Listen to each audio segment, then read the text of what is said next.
It's early September in the bean fields of Northern California, and the harvest is getting underway. Oh man, these are good.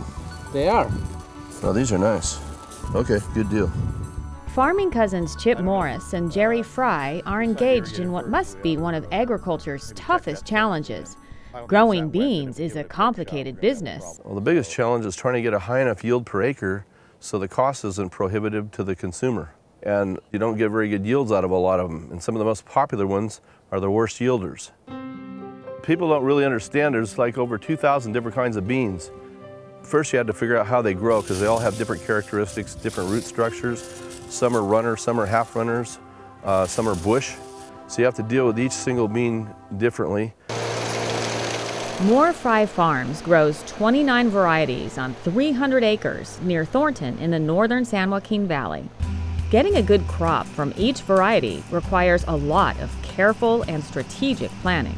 It's a very intense management situation to watch each variety and be aware of everything that's going on with each one of them. Water is always an issue, and it depends on Mother Nature and how, what she deals with this year. Every year is different, so you just have to be prepared to adjust, and then it's getting the water on the beans at the right time. If you have a hot spell and you have very young plants, you can have a real issue with the water getting so hot that it actually cooks the plant in the ground. It's always interesting to me when I open a pod to see what's in there. With so many challenges in the field and the marketplace, you have to wonder, why would any farmer choose beans? I decided to grow beans because they really interested me the most, and I felt they were so healthy and we needed to try to get them back into people's diets if possible, because they're kind of a lost crop since the Great Depression. So some people call beans the meat of the poor, and I really don't like that statement at all, because beans benefit people regardless of your income. Paul Goepps is a professor of plant sciences at UC Davis who focuses on dry bean breeding programs. Nutritionally, for people, they are very rich in protein. They also have high levels of certain vitamins, they have fibers. From an agricultural standpoint, being a legume, beans contribute nitrogen to the soil. So it decreases the amount of nitrogen fertilizer you have to use, and they at the same time improve soil health. So I think that beans are really a crop of the future.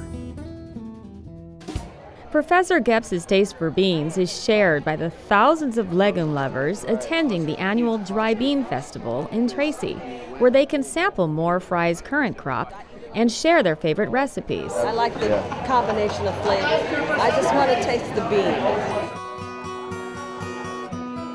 The Mohr and Fry families have farmed together for many years, and their shared history is a strong foundation for Chip and Jerry's partnership. That's kind of below the root zone almost down here. We work well together and we think pretty much alike, and we both have similar ideas, and it's been fun going along this path of developing this.